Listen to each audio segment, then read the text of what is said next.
नमस्कार दोस्तों, मैं रोहित तिवारी आप सभी का आपके अपने YouTube channel knowledge academy by Rohit sir में स्वागत करता हूं। उम्मीद करता हूं आप सभी स्वस्थ होंगे, अच्छे होंगे और आपकी पढ़ाई लगातार अच्छी चल रही होगी। आज हम चर्चा करेंगे Allahabad high court group C group D की मैथ की क्लास के लिए। तो वो क्लास लगातार आपके लिए प्रतिदिन पढ़ रही है। आप सभी जाएं, चैनल को सब्सक्राइब करें और बेल आइकन दबाना ना भूलें ताकि आपको भी वो प्रश्न मिल सके जो आपके पेपर के लिए बहुत ज्यादा इंपॉर्टेंट है। ये वो प्रश्न है जो आपके प्रीवियस ईयर में पूछे गए हैं और वो भी प्रश्न है जो उन प्रीवियस ईयर प्रश्नों से संबंधित जो प्रश्न आ सकते हैं वो भी आपके सामने हम प्रश्न लेके आते हैं और आपको दो तीन तरीके बताते हैं कि अगर आपको ये तरीका पेपर के टाइम नहीं याद रहता है, अगर ये आपका फार्मूला पेपर के टाइम याद नहीं रहता है तो आप बिना फार्मूले के भी प्रश्न को सॉल्व कर सकते हैं। जैसे कि पहला प्रश्न है, पहले प्रश्न को हम आपको एक फार्मूले से भी बताएंगे जो आपको फार्मूला माध्यिका का रटा हुआ है और बिना फार्मूले के भी प्रश्न को सॉल्व कैसे कर सकते हैं वो भी हम आपको बताएंगे। चलिए पहले प्रश्न से स्टार्ट करते हैं। कोई समय वेस्ट नहीं करता है क्योंकि समय आपके लिए बहुत इंपॉर्टेंट है और समय ही आपके लिए वहां पर आप 25 प्रश्न करना है, 25 प्रश्न है, आप 20 मिनट में अगर सॉल्व कर लेंगे तो बाकी जो समय बचेगा 70 मिनट का वो आपके लिए बाकी चीजों के लिए अच्छा रहेगा और आप अच्छे तरीके से प्रश्नों को सॉल्व कर सकते हैं। देखिए पहला प्रश्न है, ठीक है, माध्यिका निकालनी लगभग लगभग सबको आती होगी। माध्यिका निकालनी लगभग लगभग सबको आती होगी कि माध्यिका कैसे निकालते हैं। ठीक है, आपने एक रटा रटाया, एक याद रखा होगा, यदि यदि यदि पदों की संख्या ये बता देंगे। अभी हम सारी चीजें जिनको आता है वो तो ठीक है, वो थोड़ा सा धैर्य से सुने, जिनको नहीं आता उनके लिए भी जरूरी है। यदि पदों की संख्या विषम है, यदि पदों की संख्या विषम है तो माध्यिका बराबर हो जाएगा, माध्यिका बराबर हो जाएगा n+1/2 वह पद, ये आपका माध्यिका हो जाएगी। ठीक है, यदि यदि पदों की संख्या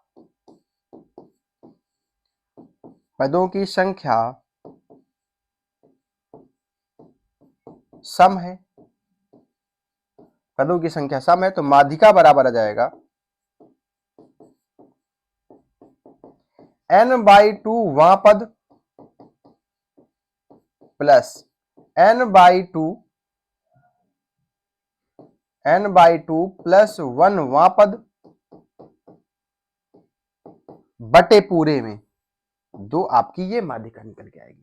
तो आपको अगर आप स्टार्टिंग से आप तैयारी कर रहे हैं, अभी आपने ये चीजें नहीं पढ़ी हैं तो ये नोट कर लें।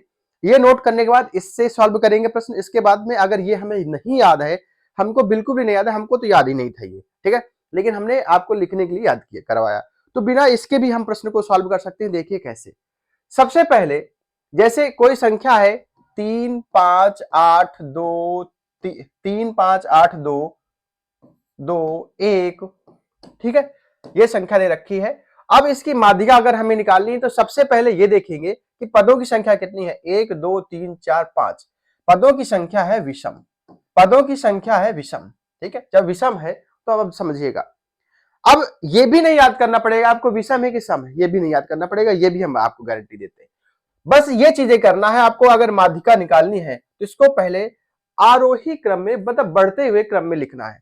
तो बढ़ते हुए क्रम इसका हो जाएगा 1 2 3 5 8, ये बढ़ता हुआ क्रम हो जाएगा।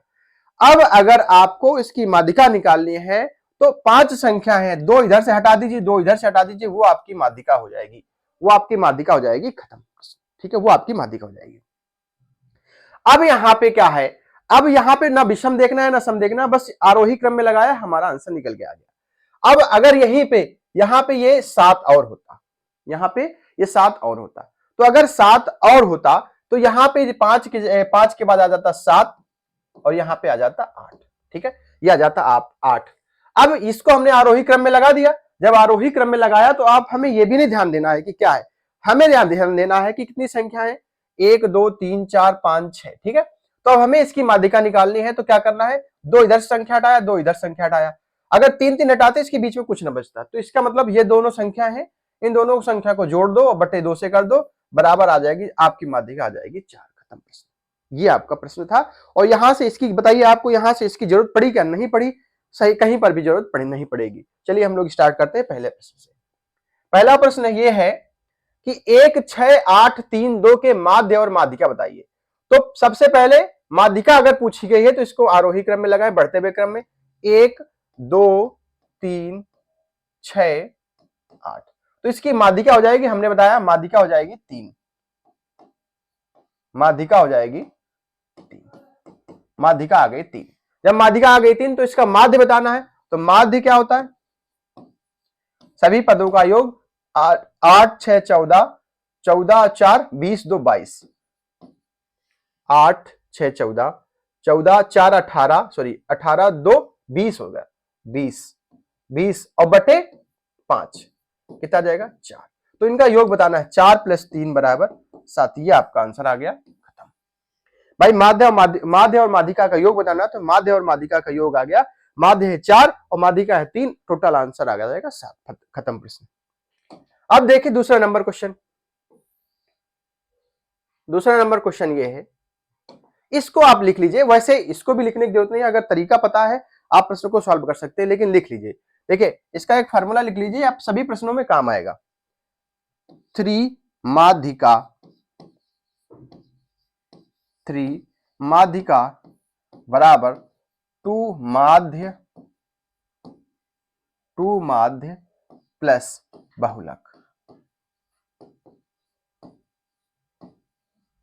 3 माध्यिका बराबर 2 माध्य प्लस बहुलक। इसको बंद कर लीजिए और नोट बना के लिख लीजिए, ये इंपॉर्टेंट है। अगर इस पे डायरेक्ट प्रश्न रख देंगे आपका सारे प्रश्न इसमें सॉल्व हो जाएंगे। देखिए कैसे, यहां से आंकड़ों का बहुलक तथा माध्य दे रखा है, बहुलक माध्य दे रखा है, इसका माध्यमान बताना है, मतलब माध्यिका बताना है। तो 3 माध्यिका बराबर, ये चीजें बार बार लिखनी नहीं है आपको, 3x लिख सकते हैं, कुछ भी लिख सकते हैं वहां पे। 2 इंटू माध्य कितना दे रखा है? देखिए बहुलक दे रखा है 24, सॉरी बहुलक और माध्य, बहुलक दे रखा है 18 और माध्य दे रखा है 24, 24 + 18 बराबर आ जाएगा 48 + 18 बराबर जाएगा 6। तो 3 बराबर 3 माध्यिका बराबर, तो यह आ जाएगा माध्यिका बराबर 22। खत्म। माध्यिका बराबर क्या जाएगा? 22। ये आपका प्रश्न है, इसको नोट कर ले, ये बहुत ज्यादा इंपॉर्टेंट है। ये आपके पेपर में डायरेक्ट ऐसे प्रश्न दे देगा और आप इस पे रख देंगे तो आंसर हो जाएगा। याद करने का अच्छा तरीका है, 3 माध्यिका बराबर 2 माध्य प्लस बहुलक। अगला प्रश्न,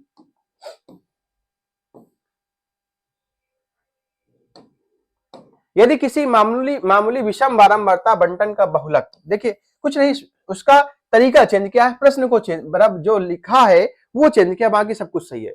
बहुलक 16 है, माध्य 16 है, बहुलक 16 माध्य 16, तो इसकी माध्यिका बतानी है। तो माध्यिका बराबर आ जाएगा 3 माध्यिका बराबर 2 माध्य होता है, तो माध्य 16 दूनी 32 प्लस बहुलक 16 बराबर आ जाएगा 48। ठीक है, तो कट जाएगा ये 16, कितना आ जाएगा? माध्यिका कितनी आ जाएगी? 16 आ जाएगी। खत्म। अगला प्रश्न, ये बढ़िया प्रश्न है, ठीक है, ये बढ़िया प्रश्न है। इसमें कहा है कि 20 35 50 80 100 + x 200 + x 340 520 800 1205 इनकी माध्यिका 190 दे रखी है। देखिए इसमें माध्यिका दे रखी है, इसमें माध्यिका 190 है। यदि यह आरोही क्रम मतलब बढ़ते हुए क्रम में लगे हुए हैं, तो आपको बढ़ते हुए क्रम में लगाने की जरूरत नहीं है। तो इसका x का मान ज्ञात करें, x का मान ज्ञात करें। अब हम यहां से गिनते हैं, अब आप गिनना शुरू करेंगे, 1 2 3 4 5 6 7 8 9 10 सम संख्या है, तो सम लगाएंगे n/2 + 1 + n/2 + 1वां पद, इससे लगाएंगे, बटे 2 करेंगे। इससे अच्छा एक काम करिए, 1 2 3 4 5 6 7 8 9 10 थे, तो 10 में से 1 2 3 4 इधर के हटा दीजिए पूरे, और 1 2 3 4 इधर के हटा दीजिए। ठीक है, तो अब अगर 5 5 हटाते तो इसके बीच में कुछ ना बचता, तो इसलिए हमने 2 को वहां पे रोक लिया। तो यहां पे आ गया 100 + x + 200 + x पूरे बटे में 2 कर दो। 2 क्यों किया? क्योंकि इन दोनों का औसत, ठीक है, 2 संख्या थी, बटे 2 कर दिया, बटे 2 किया बराबर। अब यहां से माध्यिका बराबर आ गया, माध्यिका दे रखी है 190, माध्यिका 190 है, दे रखा है, तो यहां से क्योंकि x का मान बताना है तो ये कितना हो जाएगा 300 प्लस x बराबर कितना हो जाएगा 380।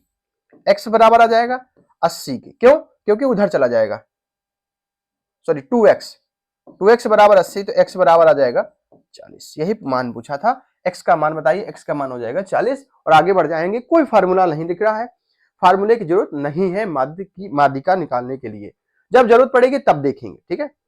अगला प्रश्न, अच्छा प्रश्न है, देखिए समझिएगा। मैं एक तरीका बता दूंगा, इसके बाद आप खुद सिर्फ ऑप्शन में जाएंगे, आप इस प्रश्न का आंसर बता देंगे। देखिए कैसे, 3c4 a square b square 2ab cube c square 4a cube b square c cube का एलसीएम बताइए, समझिएगा। देखिए हमने कहा 8 और 16 का एलसीएम बताइए, आपने कहा 16, हम निकालते कैसे हैं, इसके फैक्टर करते हैं, 2 गुणे 2 गुणे 2, ठीक है, इसके फैक्टर कर दिया, यहां से 2 गुणे 2, ये फैक्टर कर दिया। अब एलसीएम क्या होता है, जो कॉमन हो, देखिए इसमें ये कॉमन है, इसमें ये कॉमन है, तो यहां से 2 गुणे 2 आ गया, 2 गुणे 2, ठीक है। फिर उसके बाद में बचा क्या, जो बचा है उसको गुणे 2 गुणे 2 गुणे 2, ठीक है, 2 2 2, सॉरी ये भी कॉमन हो रहा है, सॉरी, तो यहां से ये वाला भी 2 आ गया, अब बचा क्या, ये वाला 2, ये भी कितना आ गया 16, इसका एलसीएम आ गया, इसका क्या आ गया 16 एलसीएम आ गया। अब इस प्रश्न को कैसे सॉल्व करेंगे, देखिए 3c है तो गुणे c गुणे c गुणे c गुणे c, 4 बार कर दिया। हेलो, पढ़ा रहे बताइए, अरे क्लास ले रहे थे।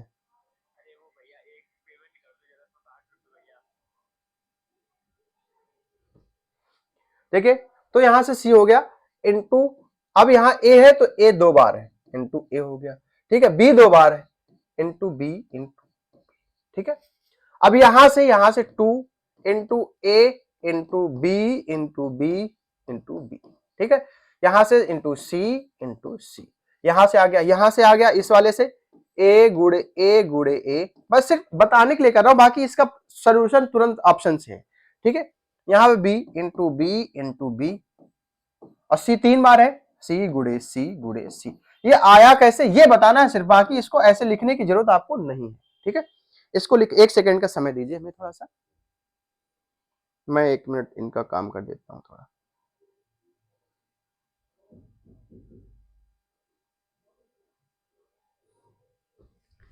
चलिए अब देखो यहां पे क्या करते हैं, हमें जो जो चीजें कॉमन मिलती हैं वो करते हैं। पहले c 3 बार है यहाँ पे और c 2 है, यहाँ पे c 2 है, तो एक काम करते हैं, ये c और ये c, ठीक है, इसका मतलब c गुणे c, ठीक, ओके। अब इसके बाद में, अब यहाँ पे उसके बाद कोई कॉमन नहीं बचता, तो अब इसके बाद a देखते हैं, a कितना है, 1 बार है, तो a, ये a हो गया, ये एक a हो गया, ठीक है, तो यहां से हो गया a, ठीक। b है इस यहां पर 2, ठीक है, यहां पे 2, यहां पर भी, तो यहां से लिख दिया गुणे b गुणे, अब बचता क्या है, 4 3 और 2 में कोई कॉमन नहीं है, बचता है गुणे 4 गुणे 3 गुणे 2, ठीक है। अब बचा क्या, एक c यहां से बचा, तो गुणे c, ठीक है, एक c यहां पर बचा, ठीक, यहां पर बचा, उसके वाला अलावा यहां से a बचा यहां पर, ठीक है, यहां पर कुछ नहीं बच रहा, सिर्फ b बच रहा है, गुणे b बच रहा है, यहां से a गुणे a कितना 3 बार। अब यहां से देखिएगा a गुणे 3 यहां पर है तो कितना हो जाएगा a की पावर 4, ठीक है, b कितना है b, उसके बाद में यहां से b की क्यूब, c कितना है 1 2 3 4 5, सी की पावर 1 2 3 4, सी की पावर 4, एक ज्यादा हो गया, यहां पे ज्यादा लिख दिया, ठीक है। और बचा क्या, कुछ नहीं बचा, यहां से 4 4 3 12, 4 4 3 2, 4 3 2 का एलसीएम क्या हो जाएगा 12, 12 A4 B क्यूब C4 आ जाएगा, ठीक है। अब इस प्रश्न को ऐसे सॉल्व नहीं करना है, सिर्फ आपको समझना, देखिए 4 3 2 का 4 3 2 का एलसीएम क्या हो जाएगा 12, ठीक है। उसके बाद में जो यहाँ पे सबसे बड़ी C है, C यहाँ पे C4 है, यहाँ पे C2 है, यहाँ पे C3 है, तो आपको क्या करना है C4 कर देना है, C की पावर 4, ठीक है। यहाँ पे B का स्क्वायर है, B क्यूब है, यहाँ पे B स्क्वायर है, तो B का क्यूब, ठीक है, ज्यादा वाली पावर लिख देते हैं। और यहाँ पे B हो गया, C हो गया, A है, A स्क्वायर A क्यूब, तो यहाँ पे A क्यूब, ये आपका एलसीएम हो जाएगा। आपको कुछ भी नहीं करना, उसको कोई फैक्टर नहीं करने, जब भी ऐसा प्रश्न दिखे आपको ऐसे सॉल्व करके निकल जाना है। ऐसा एक प्रश्न और हम दे रखे हैं, उसको सॉल्व करना, देखिए कैसे। 10 और 5, 10 A square B cube C, 5 A cube B C square का एलसीएम बताना है। तो देखिए 10 और 5 का एलसीएम क्या हो जाएगा, 10 और 5 का एलसीएम क्या हो जाएगा 10, ठीक है। यहां से जो बड़ी पावर है, A की बड़ी पावर कौन सी है A क्यूब, B की बड़ी पावर क्या है B क्यूब, C की बड़ी पावर क्या है C स्क्वायर, खत्म। 10 A cube B cube C square, 10 A cube B cube C square, 10 A cube B cube C square, ये आपका आंसर हो जाएगा, खत्म। कुछ करना पड़ेगा, कोई फैक्टर नहीं करने, ऐसे जो जो एलसीएम नंबर का हो वो, उसके बाद में जो जो जिसका जो मतलब A का जो बड़ी पावर वो रख लेते हैं, B की पावर जो बड़ी रखी है, जो C की पावर जो रखा है उसकी बड़ी पावर रख देते हैं, आपका आंसर निकल के आ जाता है। अगला प्रश्न, अगला, ये बहुत अच्छा प्रश्न है। एक समबाहु त्रिभुज की भुजा, एक समबाहु त्रिभुज की भुजा, देखिए ये समबाहु त्रिभुज है, ये एक समबाहु त्रिभुज है। समबाहु त्रिभुज का मतलब होता है समबाहु जिनकी सभी भुजाएं बराबर हों, सभी भुजाएं बराबर मतलब ये भुजा ये भुजा ये भुजा बराबर है। तो अगर ये 2√2 है तो सभी भुजाएं बराबर हो जाएंगी। तो 2√2 भुजा का रेखा, शीर्ष से भुजा के खींचे गए लंब, शीर्ष से, यह शीर्ष है, उसके भुजा पर खींचे गए लंब की लंबाई बतानी है। इसका मतलब समबाहु त्रिभुज की ऊंचाई बतानी है। तो समबाहु त्रिभुज की ऊंचाई का फार्मूला होता है, समबाहु त्रिभुज की ऊंचाई का फार्मूला होता है √3/2a, यही तो होता है। तो h बराबर हो जाएगा √3/2 इंटू 2√2, a का मान 2√2 दे रखा है, भुजा दे रखी है, 2 से 2 कट गया, बचा कितना आ गया √6। ये आपका प्रश्न आ गया। यहां तक किसी कोई समझ, क्योंकि समबाहु देखिए शीर्ष से भुजा पर डाले गए लंब की लंबाई वो क्या होती है, समबाहु त्रिभुज की ऊंचाई होती है, और समबाहु त्रिभुज की ऊंचाई होता है h बराबर √3/2a। समबाहु त्रिभुज का क्षेत्रफल क्या होता है √3/4a स्क्वायर। अगला प्रश्न 8 नंबर, 8 नंबर क्वेश्चन है। देखिए इस प्रश्न के लिए सबसे अच्छा तरीका ये है, समझिएगा, यहां पे दे रखा है 0.29, ऊपर बार लगा हुआ है, ठीक है। तो आपको क्या करना है 29 एज इट इज लिख लेना है, बटे कितने में लगा है तो उतने में 99 कर देना, ये आपका आंसर आ जाएगा, ये आपका आंसर आ जाएगा 29/99, ठीक है। अगर यही चीज होती 0.1232, ठीक है। अब अगर इसमें सिर्फ लगा होता, बाकी में ना लगा होता, तो इसका सोल्यूशन क्या हो जाता, इसका सोल्यूशन क्या हो जाता 1232, एज इट इज ऐसे लिख देंगे। जो बचा संख्या है, जो बची संख्या है इसमें जिसमें नहीं लगा हुआ है उसमें घटा देंगे, बटे कितने में लगा है 9 9, और कितनी संख्या बाकी है 2 संख्या, तो 2 जीरो लगा देंगे, ये आपका आंसर हो जाएगा, ये आपका आंसर हो जाएगा। अगर 0.123 होता या 4 होता, तो अगर 3 में होता तो हमें क्या करते 1 2 3 4 एज इट इज रख देते, जो बचा है उसको घटा देते, बटे 3 में लगा है तो 3 9 कर देते, और जिसमें नहीं लगा है उसमें 0 कर देते, ये हमारा आंसर हो जाता 1233 10 बटे 9 9 9 0, ये आपका आंसर हो जाता। ये चीजें समझ में आ गई होंगी। तो पहले का तो आंसर आपको मिल गया। दूसरा प्रश्न ऐसे ही एक और है, नहीं है इसमें, चलिए कोई बात नहीं, जो प्रश्न अगर आएगा तो जो नेक्स्ट वीडियो आएगा उसमें प्रश्न हम 2-3 दे देंगे, आपको चीजें समझ में आ जाएंगी, ठीक है। अगला प्रश्न देखिए, अच्छा प्रश्न है। यदि 12 सेंटीमीटर आधार वाले त्रिभुज, देखिए एक त्रिभुज है, एक त्रिभुज है उसका आधार है 12 सेंटीमीटर, एक त्रिभुज है उसका आधार है 12 सेंटीमीटर, का क्षेत्रफल 12 सेंटीमीटर भुजा वाले वर्ग 12 सेंटीमीटर भुजा वाले वर्ग, 12 सेंटीमीटर भुजा वाले वर्ग के क्षेत्रफल के बराबर है। इसका क्षेत्रफल इसके क्षेत्रफल के बराबर है, इसका क्षेत्रफल इसके क्षेत्रफल के बराबर है। तो इसका मतलब ये इस अभी सिर्फ इस भुजा से इसका क्षेत्रफल नहीं निकाला जा सकता और इसकी भुजा से इसका क्षेत्रफल निकाला जा सकता है। तो इसका क्षेत्रफल कैसे निकाला जा सकता है? एक चीज, अगर यहां से शीर्ष से ये ऊंचाई डाल देते हैं h, तो इसका त्रिभुज का क्षेत्रफल निकाल सकते हैं 1/2 base into height, 1/2 base into height, 1/2 base कितना दे रखा है 12 इंटू हाइट, अगर यहां से ये क्षेत्रफल आ गया और इसका क्षेत्रफल क्या हो जाएगा 12 का स्क्वायर, 12 गुणे 12 ए स्क्वायर होता है इसका क्षेत्रफल। अब कह रहा है कि उस त्रिभुज की ऊंचाई, तो देखो त्रिभुज की ऊंचाई तो अपने आप आ रही ना, तो अगर यहां से देखिए 12 से ये 12 कट गया, h बराबर आ जाएगा, ये उधर जाएगा 24, h बराबर क्या आ जाएगा 24 सेंटीमीटर, खत्म। h बराबर 24 सेंटीमीटर। इसका क्षेत्रफल हाफ बेस इंटू हाइट, इसका क्षेत्रफल ए स्क्वायर बराबर है, इसका मतलब इसकी आधार की भुजा वो आधार दे रखा 12, h अपने आप निकल सकती है। अगला प्रश्न 10 नंबर, अच्छा प्रश्न है। एक्स अक्ष के सापेक्ष बिंदु 7,8 का परावर्तित प्रतिबिंब ज्ञात कीजिए। देखिएगा एक चतुर्थांश दे रखा है, ये दे रखा चतुर्थांश, समझिएगा जिसको नहीं आता उसको भी आने लगेगा। ये एक्स अक्ष हो गया, ये वाई अक्ष हो गया। अगर यहां से यहां तक मूल बिंदु होते हैं 0,0, अगर इसके नीचे आएंगे तो माइनस वाई हो जाता है, इसके इधर जाएंगे तो माइनस का एक्स हो जाता है, कोई दिक्कत। इसके मूल बिंदु दे रखे हैं 7,8, मतलब ये एक्स है ये वाई है। तो अगर ये यहां पर 7 है, ये यहां पर 7 है, यहां पे 7 है, ये है 8, वाई का 8 दे रखा है।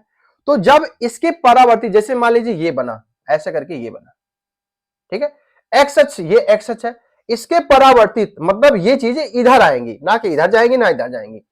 एक्स अक्ष के परावर्तित, माइनस एक्स अक्ष के नहीं कहा, एक्स अक्ष के परावर्तित, इसके परावर्तित, तो ये चीजें इधर आएंगी। जब यही वाला आकार ऐसे बन जाएगा, जब यही वाला आकार ऐसे बनेगा, तो देखिए 7 जो है, जो ये वाली भुजा है, ये वाली भुजा यहां से यहां तक, ये वाली भुजा यही तो है, तो ये तो 7 अपना आप प्लस में ही रहेगा क्योंकि एक्स अक्ष में है। लेकिन जो ये वाली भुजा है, कौन सी, ये वाली भुजा, जो ये वाली भुजा है, तो ये भुजा बराबर, तो ये हो जाएगा माइनस में 8, क्योंकि माइनस में पहुंच जाएगी, माइनस अक्ष में हो जाएगी ना, तो क्या हो जाएगा 7,-8, ये परावर्तित का मूल बन जाएगा 7,-8, खत्म। भाई ये 7 तो यहीं पर है ना, देखिए ये भुजा बराबर है, ये इधर पलट के आ गया, ये इधर पलट के आ गया, तो ये 7 तो अभी एक्स अक्ष प्लस में ही है, लेकिन ये वो माइनस वाई अक्ष में आ गया, तो -8 वाला क्या है, यहां से यहां आ गया, इसका मतलब यहां मूल बिंदु था, इधर माइनस था, तो -8 आ गया। तो x7, -8 ये आपका आंसर हो जाएगा। आगे बढ़ते हैं प्रश्न।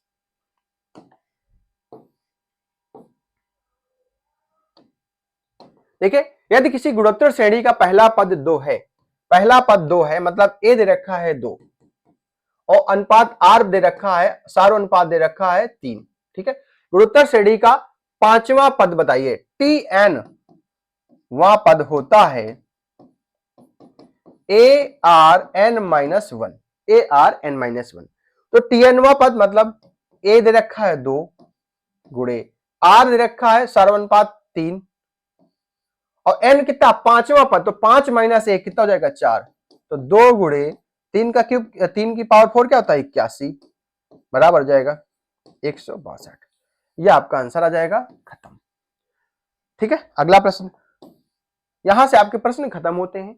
11 प्रश्न आपके लिए बहुत इंपॉर्टेंट है, ऐसे पेपर में प्रश्न पूछे जाते हैं। तरीका अगर आपको अच्छा लगा हो तो वीडियो को लाइक करें, अपने दोस्तों के साथ भी शेयर करें, लगातार हमसे जुड़े रहें। आपको 10-12 प्रश्न प्रतिदिन देते रहेंगे। जब आपका पेपर नजदीक आ जाएगा तो जो 20, 25, 30 मिनट की वीडियो हैं उनको हम 2 से 3 घंटे के कन्वर्ट करेंगे। आपको ज्यादा प्रश्नों की प्रैक्टिस फिर से दोबारा करा देंगे, जो हम कराए हैं उनकी प्रैक्टिस, जो पेपर में आ चुके हैं उनकी भी प्रैक्टिस लगातार और ज्यादा करा देंगे, तो आपके लिए ज्यादा लाभदायक रहेगा। देखेंगे जब पेपर देने जाएंगे तो पेपर वैसे ही पेपर आपका छपा हुआ आएगा, मतलब छपा होने का मतलब वैसे प्रश्न आप कर चुके होंगे, तो आपको लगेगा ये प्रश्न मैं कर चुका हूं, इस प्रश्न को मैं जल्दी से सॉल्व कर सकता हूं। मिलते हैं नेक्स्ट वीडियो में, धन्यवाद।